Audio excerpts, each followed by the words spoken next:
Yeah. I have to be crude in my answer and say, folks, we're in 2024 and everybody has their own little thought bubbles around learning styles, which is fine. But it still makes me wonder why we are still how do we put this in a group delivery environment. I guess it really, makes me ponder, are we really thinking that in a room we've only got one learning style and everybody is that learning style? So we're going to cater all of our delivery to that one learning style.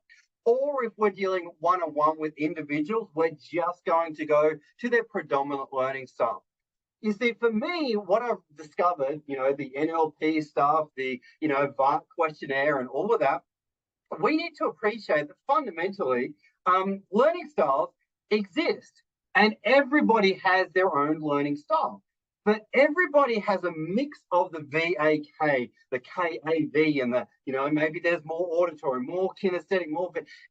For me, here's the shocking statement: it doesn't matter.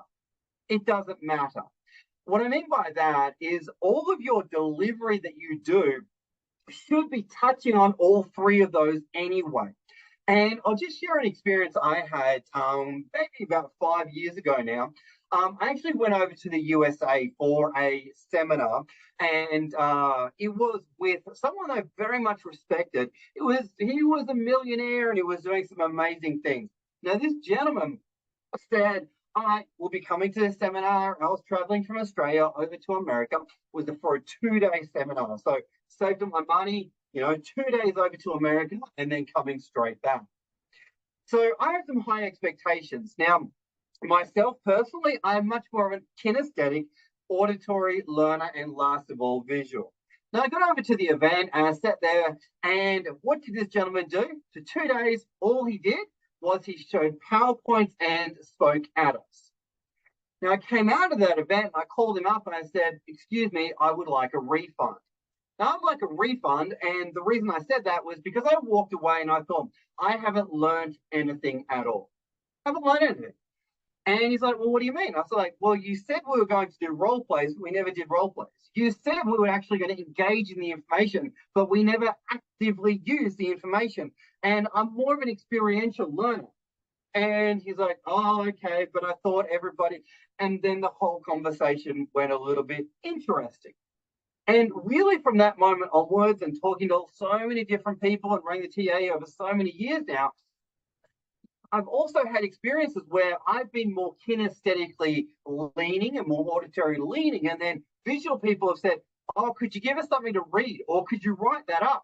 And I'm like, oh, but aren't you just like me? And I've had to have the learning experiences of, yeah, we talk about learning styles, but how about we talk about balanced delivery? And I would postulate that if as a default, you are delivering in ways that include discussion, include practical activities, include visuals, include group activities, include all of these things, then the whole learning styles thing sort of goes out the window, is no longer a concern because everybody's needs are being taken care of. And they kind of feel like, oh, yeah, I had a moment to discuss. I'm cool. I feel fulfilled as a learner. Or, kinesthetic people, I feel like I did an activity. So I feel like tick that box. Visual people, they go home, they got something to look at. I can tick that box. I feel like I've learned something. So the whole learning styles, I would really come back to just say balanced delivery is always going to really, hit that mark, so to speak.